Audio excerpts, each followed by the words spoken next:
நம்ம illustration 14 page number 5.45ல இருக்க some தான் பார்க்க போகிறோம். மாடர்ன் கன்ஸ்ட்ரக்ஷன் லிமிடெட் வந்து ஒரு கான்ட்ராக்ட் எடுத்திருக்காங்க. என்னைக்குன்னா 1st October 2020.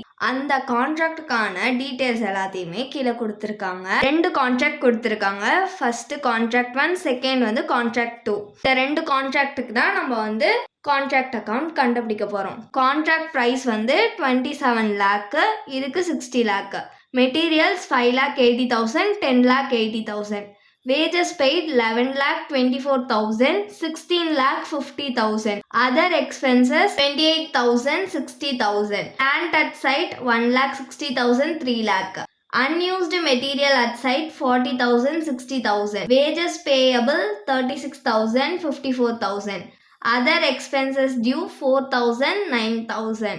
ஒர்க் சர்டிஃபைடு வந்து இதுக்கு முன்னாடி பார்த்த சம்லலாம் ஒர்க் சர்டிஃபைட் நம்ம கண்டுபிடிச்சோமா, இங்கே வந்து அவங்களே கேல்குலேட் பண்ணி கொடுத்துட்டாங்க. 16 lakh, 30 lakh. Cash received 12 lakh, 22 lakh 50,000. Work completed but not yet சர்டிஃபைட்னா ஒர்க் அன்சர்டிஃபைடுன்னு அர்த்தம். 80,000, 90,000. பிளான்ட் அட் சைட்டுக்கு வந்து டிப்ரிசியேஷன் 10% கொடுத்துருக்காங்க. நம்மள வந்து கான்ட்ராக்ட் அக்கௌண்ட் ப்ரிப்பேர் பண்ண சொல்கிறாங்க. அதுக்கப்புறமா நோஷனல் ப்ராஃபிட்டையும் அதுக்கப்புறம் profit to be transfer to profit and loss அக்கௌண்ட்டையும் காமிக்க சொல்கிறாங்க. நோஷனல் ப்ராஃபிட்டை காமிக்கணும்னா நம்ம கான்ட்ராக்ட் அக்கௌண்ட் ப்ரிப்பேர் பண்ணணும். ப்ராஃபிட் கண்டுபிடிக்கணும்னா நம்ம வந்து கான்ட்ராக்டீஸ் அக்கௌண்ட் ப்ரிப்பேர் பண்ணணும். ஸோ இந்த சம்மில் நம்ம 2 அக்கௌண்ட் ப்ரிப்பேர் பண்ண போகிறோம். ஒன்று கான்ட்ராக்ட் அக்கௌண்ட், இன்னொன்று வந்து கான்ட்ராக்டீஸ் அக்கௌண்ட். இப்போ நம்ம வந்து கான்ட்ராக்ட் அக்கௌண்ட் தான் ப்ரிப்பேர் பண்ண போகிறோம். 2 கான்ட்ராக்ட் கொடுத்துருக்கிறதுனால நம்ம ருப்பீஸ்க்கு பதிலாக கான்ட்ராக்ட் 1, கான்ட்ராக்ட் 2 அப்படின்னு எழுதியிருக்கோம். இதோட format particulars contract 1, contract 2, particulars contract 1, contract 2. First நம்ம டெபிட் சைட் பார்க்கலாம். ஃபர்ஸ்ட் என்ன வரும்னா 2 மெட்டீரியல்ஸ். மெட்டீரியல்ஸ்க்கு கான்ட்ராக்ட் 1ல வந்து 5,80,000 கொடுத்துருக்காங்க. கான்ட்ராக்ட் 2க்கு வந்து 10,80,000. நெக்ஸ்ட் வந்து 2 wages paid.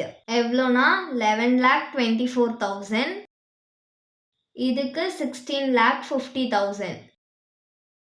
Next 2 other expenses. எவ்வளோனா 28,000, 60,000. Next 2 wages payable. எவ்வளோனா 36,000, 54,000. Next 2 other expenses due 4,000, 9,000. Next வந்து 2 depreciation on plant at site. Depreciation வந்து வெறும் பிளான்ட்டுக்கு கொடுத்துருந்தாங்கன்னா நம்ம கிரெடிட் சைடில் போடுவோம். பிளான்ட் அட் சைட்டுக்கு டிப்ரிசியேஷன் கொடுத்துருந்தாங்கன்னா நம்ம வந்து டெபிட் சைட் காமிப்போம். ஃபஸ்ட்டு கான்ட்ராக்டுக்கு வந்து எவ்வளோ அமௌண்ட் கொடுத்துருக்காங்கன்னா பிளான்ட் அட் சைட்டு 1,60,000. அதில் 10% வந்து டிப்ரிசியேஷனா 10 divided by 100. பர்சன்டேஜ்ன்றதுனால கீழே 100 போட்டிருக்கேன்.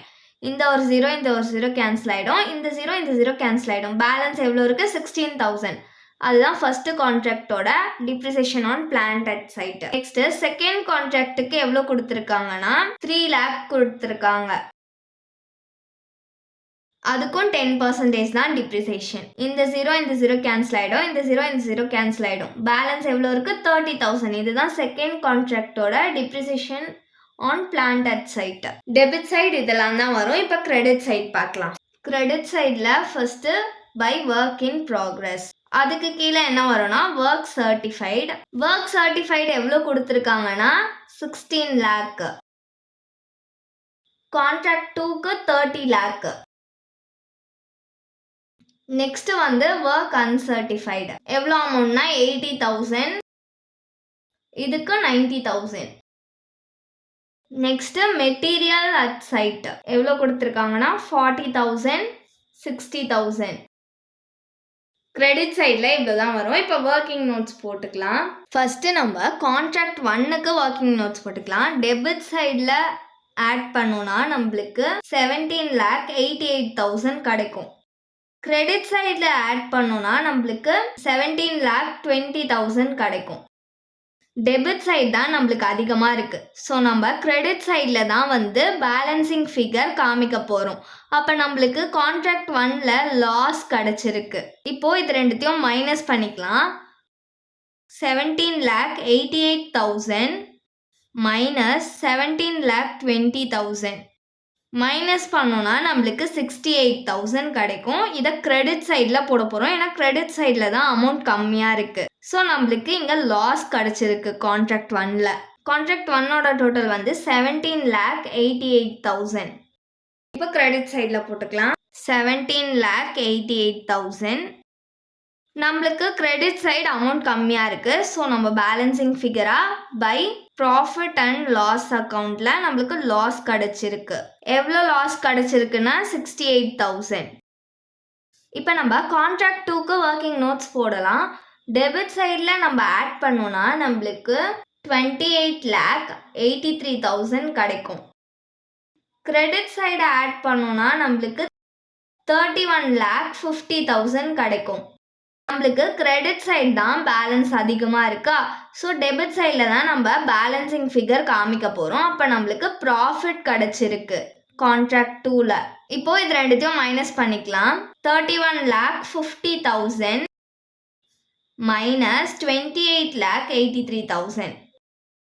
இது ரெண்டுத்தையும் மைனஸ் பண்ணோன்னா நம்மளுக்கு 2,67,000 கிடைக்கும். கான்ட்ராக்ட் 2ஓட பேலன்ஸ் வந்து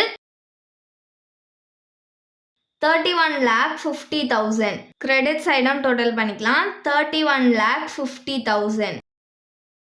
நம்மளுக்கு கிரெடிட் சைடு தான் அமௌண்ட் அதிகமாக இருக்குது. அதோட டோட்டல் தான் ரெண்டு சைடுமே போட்டோம்.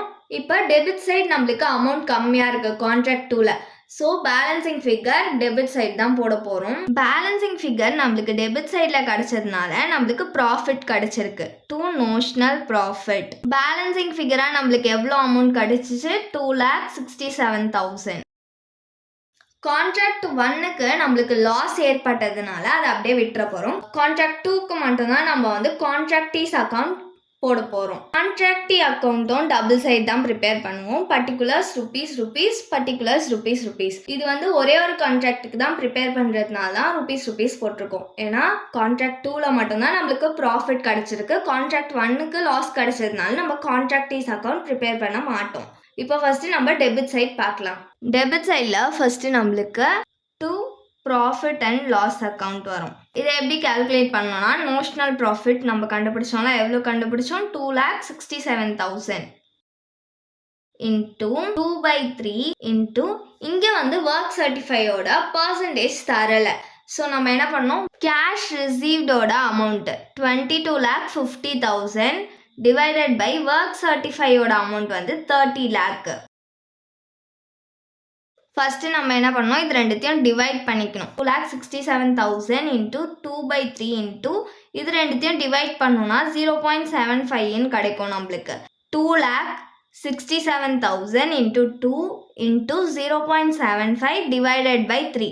இப்படி கால்குலேட் பண்ணோன்னா நம்மளுக்கு 1,33,500 rupees கிடைக்கும். இதுதான் profit and loss account. Debit சைடில் இது மட்டும்தான் வரும். இப்போ கிரெடிட் சைட் பார்க்கலாம். கிரெடிட் சைடில் நம்மளுக்கு நோஷனல் ப்ராஃபிட் வரும். பை நோஷனல் ப்ராஃபிட் எவ்வளோ அமௌண்ட் கண்டுபிடிச்சோம்? 2,67,000.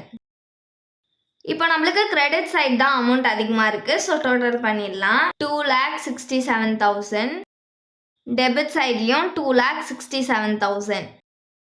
டெபிட் சைடில் அமௌண்ட் வந்து கம்மியாக இருக்குது. ஸோ நம்ம பேலன்சிங் ஃபிகர் காமிக்கணும்.